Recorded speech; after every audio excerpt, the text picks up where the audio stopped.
កន្លែងនេះហើយគឺជាកន្លែងលក់ខោអាវបែបយុវវ័យ The New Playground ជម្រាបសួរបងប្អូនទាំងអស់គ្នាវិលជួបគ្នាស្នាជាថ្មីជាមួយនឹង Vlog របស់ខ្ញុំនិយាយទៅថ្ងៃនេះខ្ញុំនាំបងប្អូនទាំងអស់គ្នាមកដល់វៀតណាមទៀតហើយប៉ុន្តែគឺ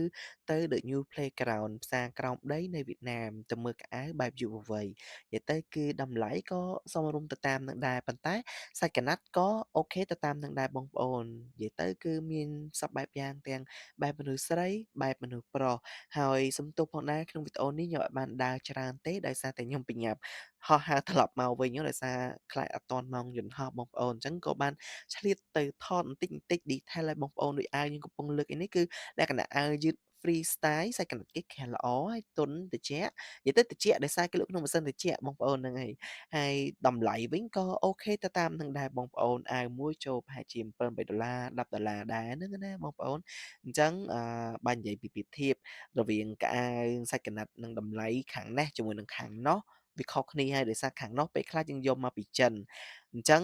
ប្រទេសខាងនោះអាចនឹងលក់ធូរជាងដោយសារតែយកមកពីចិនហើយខាងនេះគឺគេផលិតដេរអីនៅក្នុងស្រុកអញ្ចឹងវាអាចថ្លៃជាងប៉ុន្តែគុណភាពទៅតាមបងប្អូនប្រើប្រាស់តាមបងប្អូនចូលចិត្តអញ្ចឹងអត់ប្រៀបធៀបខាងណាទេប៉ុន្តែខ្ញុំចង់បញ្ជាក់ថា